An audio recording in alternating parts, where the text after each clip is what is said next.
So I'm going to start my discussion here on the Tandem with a couple of stories going back into my past and from my journals that relate to the Tandem and how I was introduced to it. First time I saw the technique was in 1980, and it was in a section of Penns Creek called the Island Stretch here. And this is my entry from that day.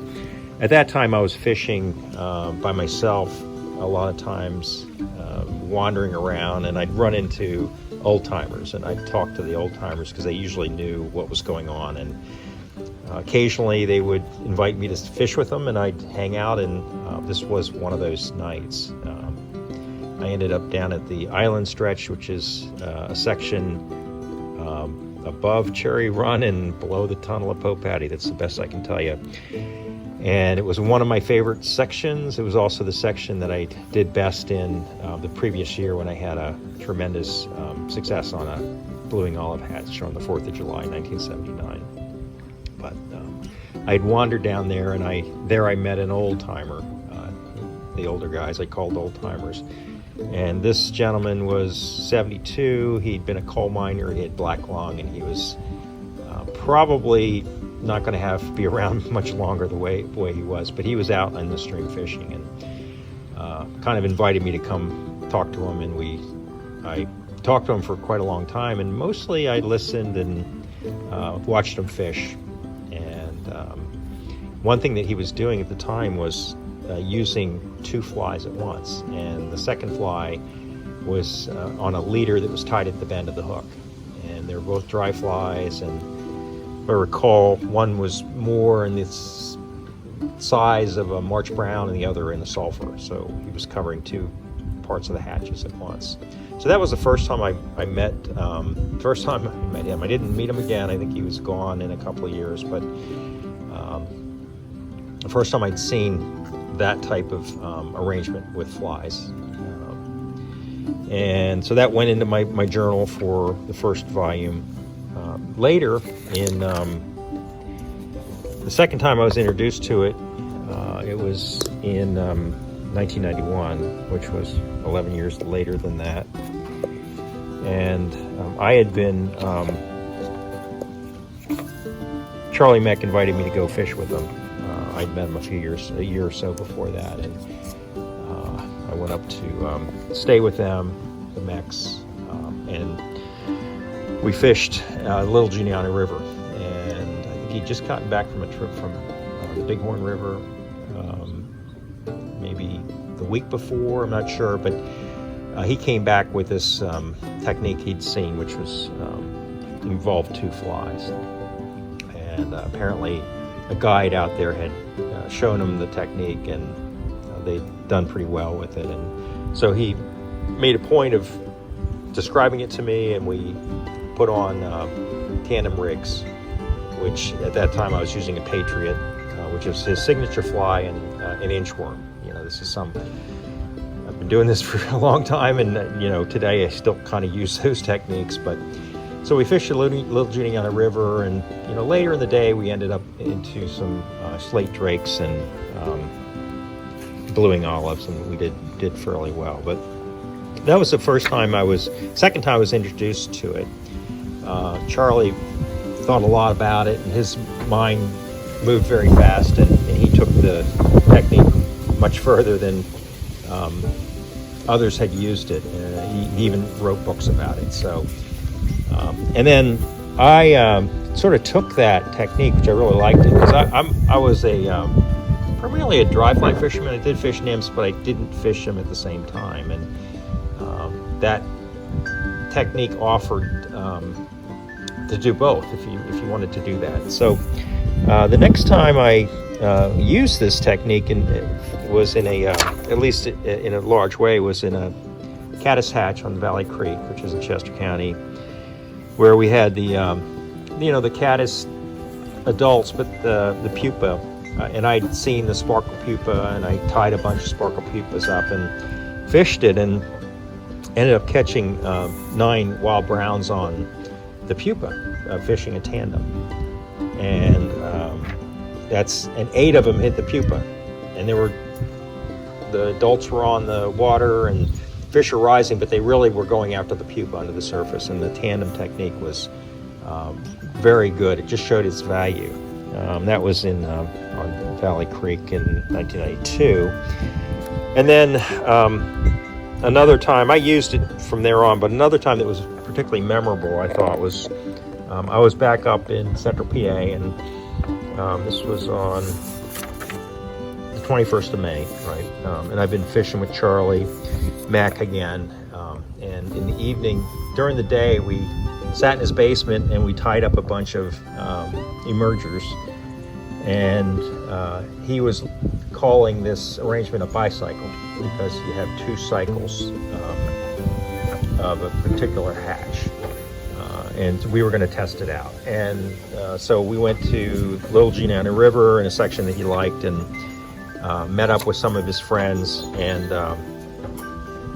we fished the sulfur hatch. And in this section there was a large pool above a railroad bridge. There's a number of railroad bridges in that section, and then a riffle section, and then another pool. And Charlie and his friends went up to the big pool. I went down just below the railroad bridge and fished this section in here. And I put a sulfur and dry and a sulfur emerger that I had been tying, and I liked it. And over the course of that evening, I caught 16 trout using that technique, and I caught quite a lot on the emerger under the water. And even though the trout were rising, they just, once they saw that, they hit it. And the tandem was a good way to indicate the strike. And at the end of the day, we all gathered back at the car, and people were saying how many they caught, and I'd caught more fish than the group, even Charlie, probably because of the water I was in and the fact that there was a nice riffle. But I also was using this tandem emerger setup, and so that's just a memorable time, memorable day, and then it went on from there. And ever since those early years, I've been fishing tandem arrangements, not exclusively, but very, very commonly, in a lot of different situations. And what I like to do with this video is to describe the technique a little bit, describe some of the combinations which are my favorite in different times of the year. And these are dry fly nymph combinations, or 2 dry flies, or 2 spinners, that type of thing. And I'll talk a little bit about how it's improved my fly fishing, improved my understanding of trout behavior. It's improved certainly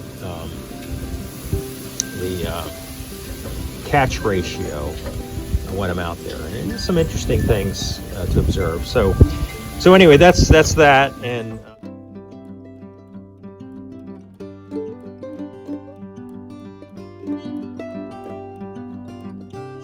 a few years after Charlie, Meck reintroduced the tandem technique to Pennsylvania, he wrote a book called Patterns, Hatches, Tactics, and Trout.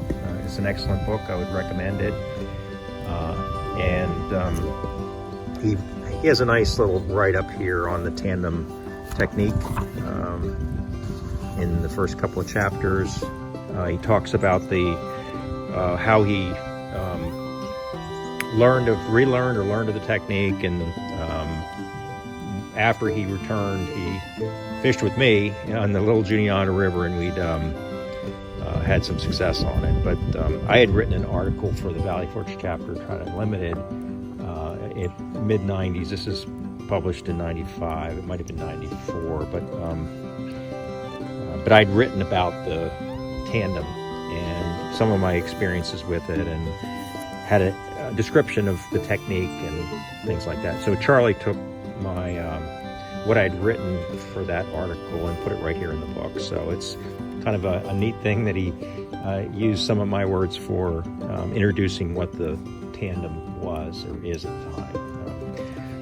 But he, Charlie was extremely prolific. He wrote a lot of books. He had this ability to take things beyond where they were in fly fishing, and learn new things. He was a lifelong learner right up to the time of his death, and it was just interesting to be around him, and I learned quite a lot. But he also wrote a book exclusively on tandem dry fly or tandem fishing, fishing tandem flies. This is 2007, I believe, but it's an excellent book, and I'd recommend it as well to learn more about it. And in fact, this would be more of an authoritative description of the tandem techniques of anybody, really. What I can offer here is a shadow of what Charlie knew and everything.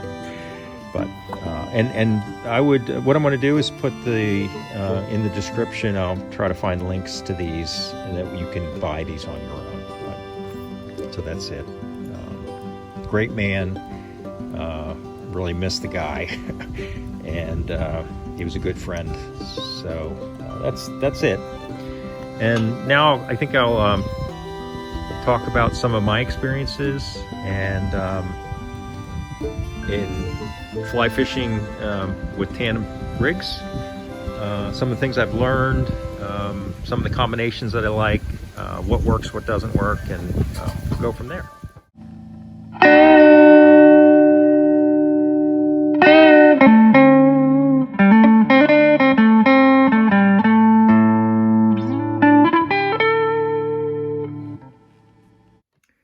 So I'm going to try to demonstrate the technique to attach the monofilament to the fly, the main fly here. In this case, what I have is a parachute Adams, okay? And typical hook, here's the bend of the hook in the back.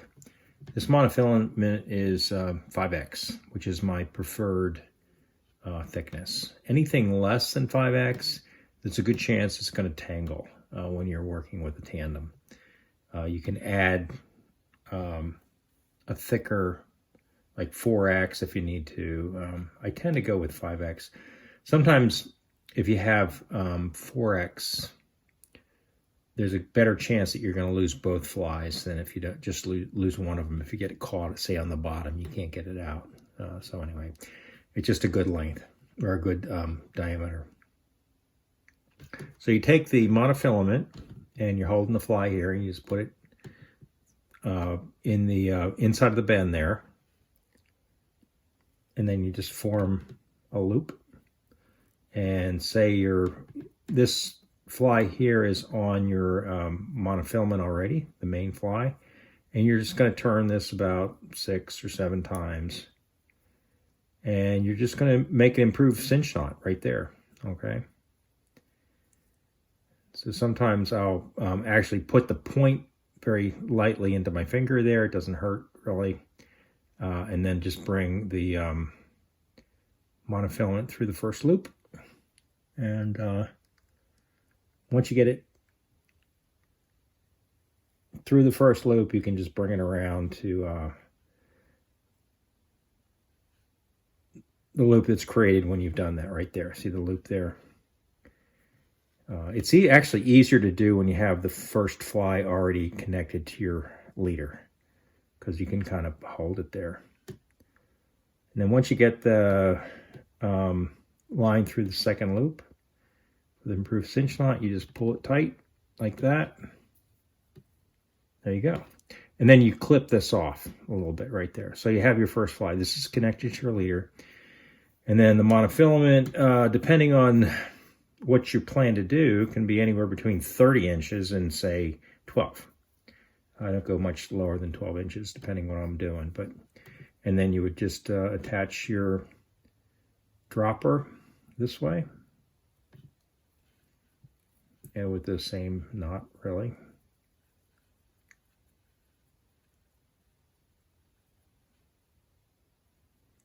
And you complete your knot through the first loop there, and then through the second loop here. Tight. And you clip that off. So here you have a tandem, basically. So with a parachute Adams and an inchworm. It's a good combination for a lot of different situations. And what I'd like to show you next are some of my favorite combinations. Okay. So one of the first applications of the tandem that I used, which I described earlier, was during a sulfur hatch. And this particular fly here is basically the prototype for the merger that I used at the time. This is back in 1991. There's poly here for the wing case.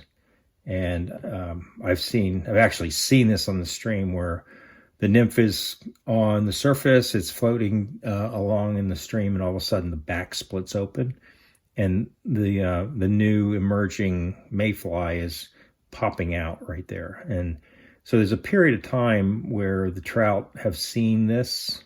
It's more prominent, say, in the stenacron, the light cahill species, but also occurs with the sulfurs. So this is just a particular nymph which represents the emerging sulfur right there. I found this to be very effective during the sulfur hatch, and this one's actually weighted, and of course you have a dry fly here. So when I was fishing that one day on the little Giuliana, this fly was going in on the back of the tandem, dropping below the surface, and the trout were targeting that because the flies are moving up and down the water column trying to get the surface during the hatch. So that's just one of the first combinations that I started to work with.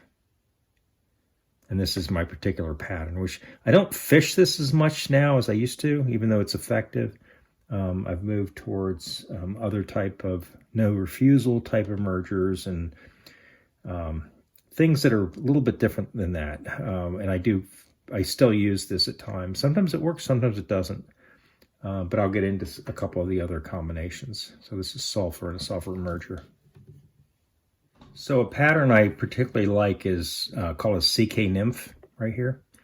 And all it is peacock curl from back to front, and then a large grizzly hackle back to front, palmered, a tail of duck, wood duck there, and that's about it. And then you clip the hackle down, so it's kind of a fuzzy looking nymph. And this is weighted, and eventually it'll sink. And this fly represents, or at least can represent, a lot of different things if you look at it right there. A stonefly nymph, in particular, the Isonichia or the slate drake, it's very effective during those hatches. And then any other time during the season, when there's nothing else happening, I'll often use a CK nymph and either an Alsaba wolf, which I don't have here today, or a parachute Adams or something, some facsimile of that, just as a way to work the water. And again, I'll get into it later, but the amount of fish that you catch under the surface are always going to be higher than what's coming up at the surface. It's just a fact. There's those days where you don't want to fish a nymph or anything like that, but when you're fishing a tandem, you have that opportunity to test what the fish are doing. Are they hitting below the surface? What are they hitting? And you can always change out the combinations with different things. Sometimes I'll use, for example, an ant, a big old carpenter ant with a poly here so you can see it, and a Saba wolf, or excuse me, with a CK nymph. I'll use an ant and a weenie. It's a good combination there during the summer when nothing else is happening. And of course, when the slate drake's coming off, I'll be using the parachute Adams and the CK nymph, which again, it's amazing. For some reason, trout just love slate drakes. They'll jump right out of the air, into the air to grab the things. And the nymphs are no exception during, say, the mid-June period, and then September, October.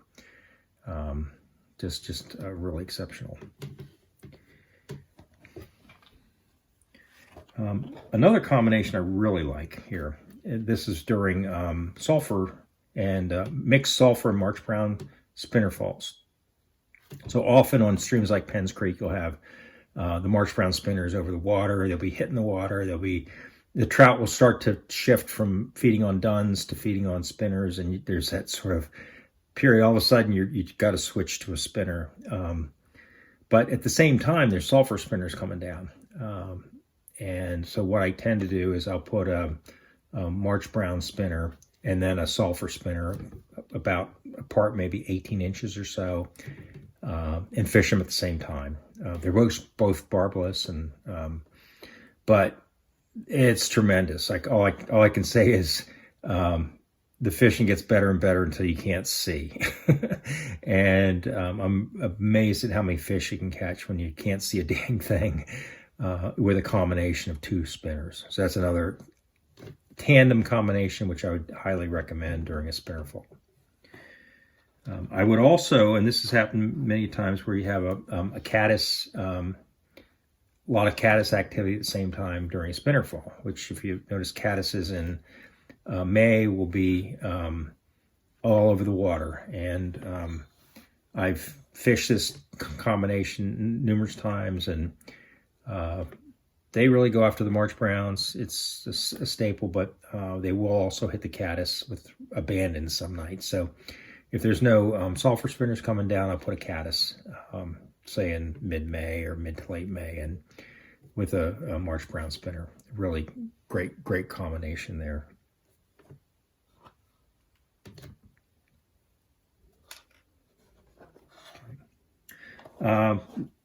Of course, during caddis hatches, it's, if you listen to, or if you read LaFontaine, he talks about the fact that most caddis hatches are frustrating because they're hitting below the surface, and they're either hitting the pupae that are coming up, or the adults, or some species, the adults actually dive below the surface and lay their eggs on the surface. It varies, but leads to a lot of frustration. So this is a granum pupae right here, to the kind of greenish body, and a granum caddis, which occur in late April, early May on central Pennsylvania streams. And so this is another tandem combination where you have a granum caddis and a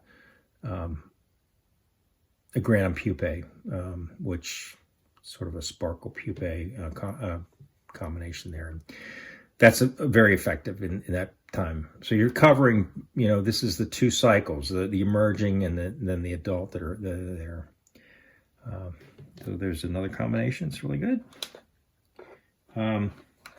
This one. So at the same time the sulfurs are coming off, the March browns are coming off, and March browns tend to emerge almost throughout the day. So the trout have opportunities to see them all the time. And I like to use a parachute, kind of high riding March brown, and the females are bigger, and there's different subspecies of March brown that are coming off at the same time. And some of the early ones, like in first week of April, or last week of April, first week of May, into the middle part of May, are really big, and the trout really love them. So it's more of a all day kind of hatch here and there, and they just see them. But at the same time, the nymphs are pretty large. If you ever see a March brown nymph under a rock, it's a large nymph with three tails. Anyway, this is a flashback nymph, which I developed back in the early to mid 90s when I was, like I said, I was fishing with Charlie a lot, Charlie Meck, and this particular pattern here, for some reason, when the nymph is coming out of its shell and merging in an adult, you'll see a bubble of air, or the actual color of the nymph, or the adult coming out, and this really attracts them. That the thorax here with the crystal flash. So I often fish during a March brown hatch a flashback nymph and a March brown in tandem.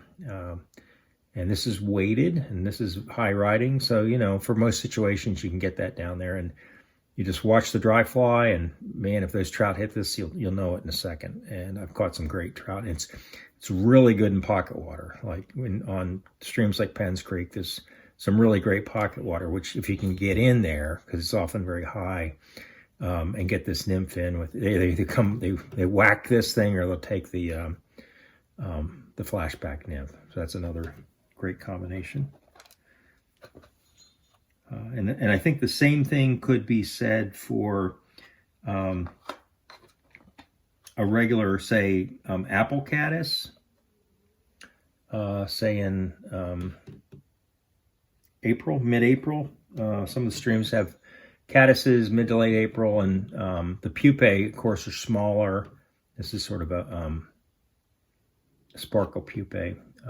Streams like Valley Creek or the Latort in, say, the middle to second, third week of April, a caddis, maybe a 16, and a sparkle pupa work really good in tandem. And again, what I've learned over the years is that even though they're hitting they seem to be rising, 9 times out of 10, they're going to take that pupae first, and at different depths.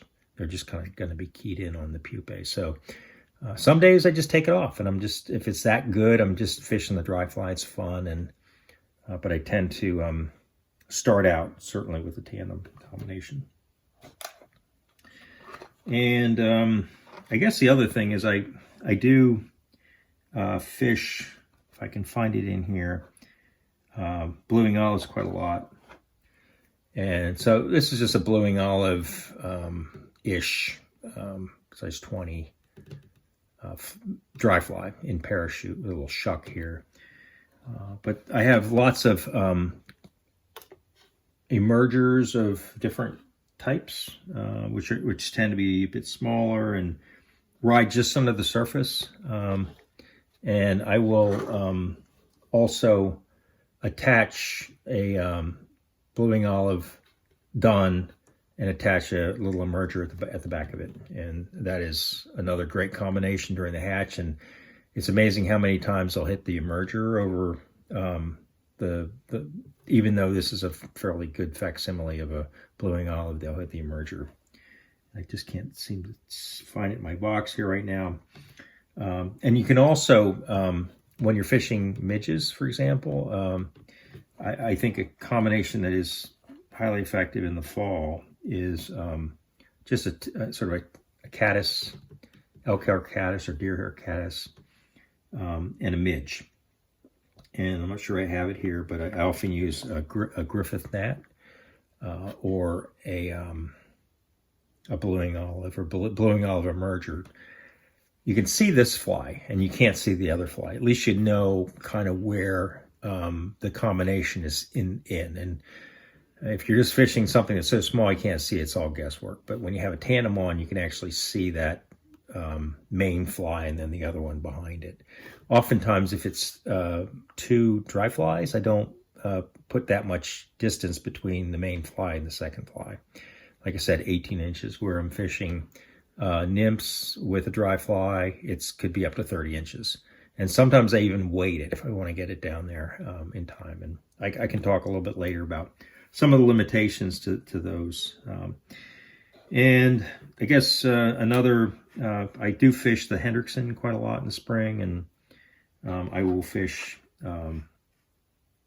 combinations of a Hendrickson emerger, or this is sort of a no refusal type fly here. There's a lot of different ways to do this, but the standard ties don't work as well as something that's really kind of more low riding on the surface, and they're sometimes keying in on the cripples. But I do fish a Hendrickson dry like this, which is somewhat of an emerger, but on the surface and I have to reach for my box, but I love to use soft tackle flies in combination with one of these, either on the sulfur or on the Hendrickson. Those are the 2 hatches that I really like to use as soft tackle. The soft tackle goes under the surface, or it's barely seen, and I don't know how many times that's what they hit. They hit the soft tackle, and I've gotten very fond of using that combination there. And of course, you have other, it's almost endless how many combinations you can have. But the thing that's, I think, is most interesting is that you can understand what's going on, because when you fish a nymph by itself with an indicator or something, it's kind of guesswork in some ways, and there's an art to it, and it's fine in its own way, but in certain conditions, and I'll go back to what those conditions are, that make fishing a tandem the best thing to do, at least to start out with. The sensitivity of seeing the strike when you have a dry fly at the surface and a nymph trailing is key, because sometimes those trout, they'll hit really quick. You see it, boom, you lift your rod tip, you have a trout on. This is just a hare's ear that I use sometimes during a March brown emergence as well, and has worked really well. So that's sort of a summary of some of the combinations I like to use. There's probably a dozen other ones which I can get into, but I'm not going to go into here. And I would encourage you to experiment with different combinations in different parts of the season. Summer's different than spring, is different than fall, and see what you get. And you might, if you're not a nymph fisherman, you might find that you just enjoy nymph fishing much more. And when I started doing this 30 years ago, I immediately I was like learning about what the fish were doing, and it gave me access to the subsurface during hatches, because a lot of hatches, there's a lot going on in the subsurface you don't see, and a lot very close to the surface that look like rises, and that's why it gets so frustrating. And this gives you an opportunity to kind of change it up, or have give them a choice. That was the article I wrote for the Valley Forge chapter, Trout Unlimited, was called Choice, because you're giving the fish a choice that's at that point. So that's it. I'm gonna hopefully I think the next segment here before we end this video is probably being more tactical in terms of casting, and trying to use the tandem in its own way. I think it's hard to cast sometimes. It's not something you kind of have to get practice, and at times it might get frustrating, but in the end there's some things you can do to make it better. That's it. We'll go on to the next thing.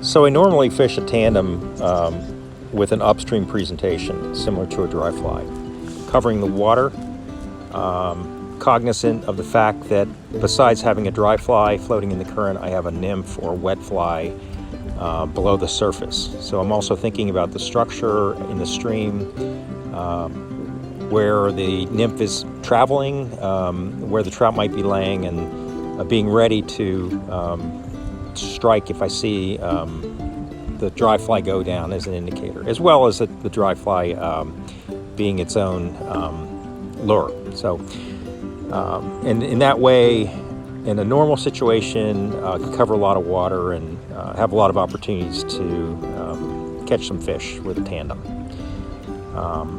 And I'll get into casting in a little bit, but the cast is typically an upstream cast, but you can use roll casts, and another cast called a tuck cast, which I'll go into a little bit more detail, as well as the standard cast.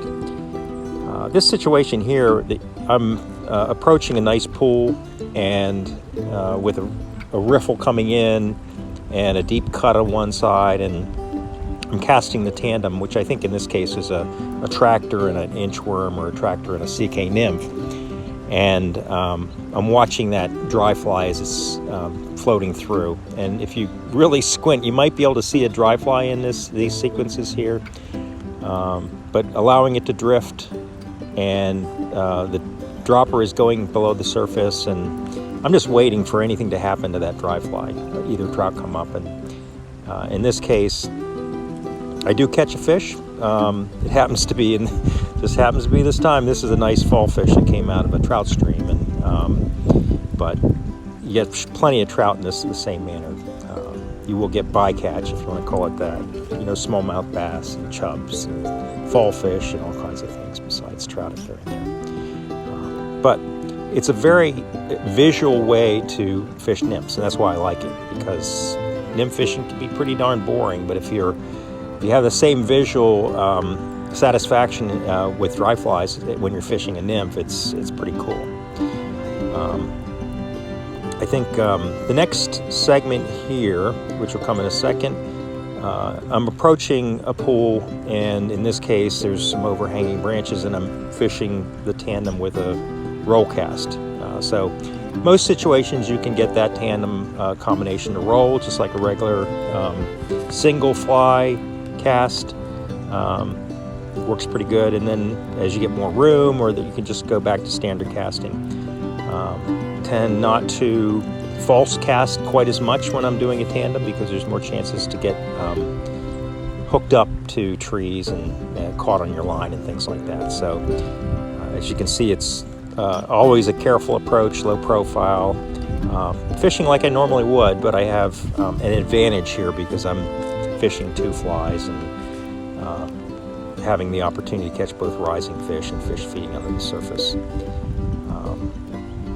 And I think the other thing about tandem fishing is, I've introduced this to my friends. I taught fly fishing school for like 15 years with the Valley Forge chapter, Trout Unlimited, and I introduced it there. And it is something that really gets people going, because their catch ratios go up, and that's just a neat thing to see people who you've helped learn to fly fish have such success with a technique like this. One thing I can say is double hookups do happen. This is a case where my son and I were fishing on Penn's Creek a few years ago, and he got into two nice brown trout, and we were kind of working together to wrestle them in. You can see the other fish pulling away and try landing that combination, but it doesn't happen very much. But man, I tell you what, that's made for a happy day. Besides getting into a lot of fish using a tandem, but to get a double hookup like that is maybe a hatch of a lifetime for some, or a catch of a lifetime for some people. I'm actually a little bit concerned about what I'm going to get into if I get into situations with two fish that are much larger and can create the chaos and that they can when they're swimming against each other and against you. So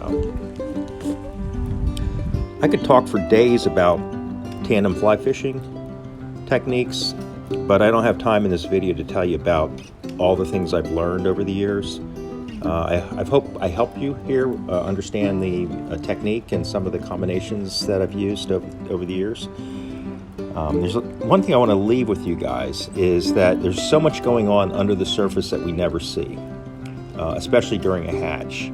Nymphs are moving up and down the water column, trying to get to the surface, getting more active.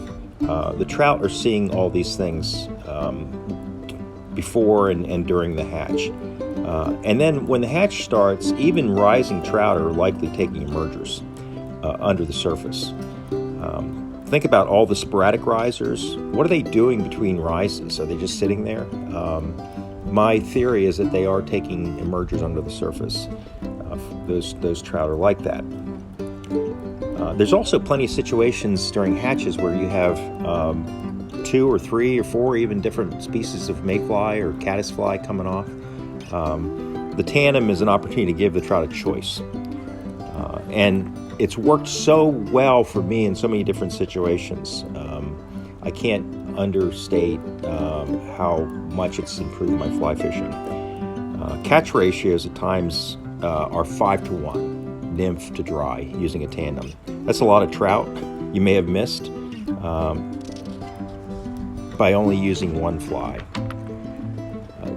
I think tandem fly fishing is a highly visual and effective way to fish with nymphs if you happen to be a dry fly fisherman. It might make that pastime a little bit more enjoyable for you. And I'll leave you with this again. I suggest you give it a try, experiment, learn as much as you can about it, and I think it'll give you a window on trout behavior. And lastly, get ready to catch more trout.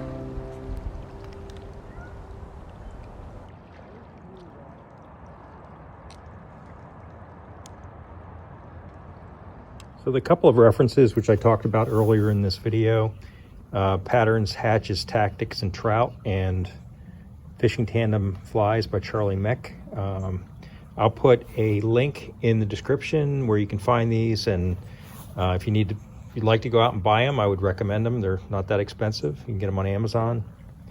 And the last one, which I mentioned, the article that I wrote back in 1994, I believe, on tandem fly fishing, which I called Choice.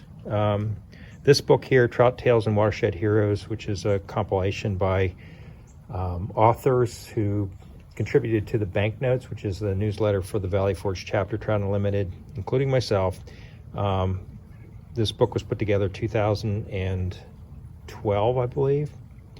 It includes some great articles in here, but it also includes the article which I talked about, which describes tandem fly fishing. So if you're interested in reading some of the things I was talking about back then, I would recommend getting this book. Again, you can get this online. Great bedside reading, and I recommend it. And I think the proceeds go to conservation efforts by the chapter. That's it. To prepare this video, I drew on my memories, my writings, and some good references on tandem fly fishing. The process took me on a journey back to my early days as a young fly fisherman, when I was a kid, wandering the banks of Penns Creek, observing and learning all I could from those I met.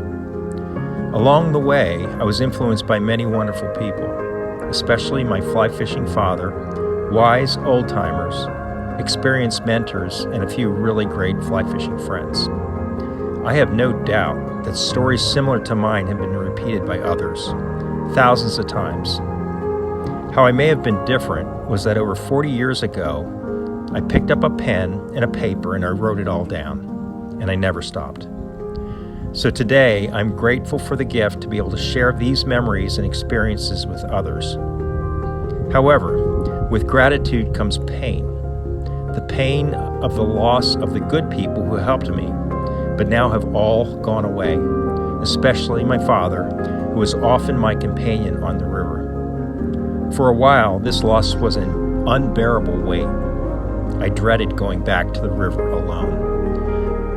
But things are better now. I can find peace in knowing how blessed I was to have known them. Some days, when I'm out on the water, I imagine them as ghosts, walking along the stream, looking for a friend to talk to. As they walk by, I tip my hat and say, "Thank you."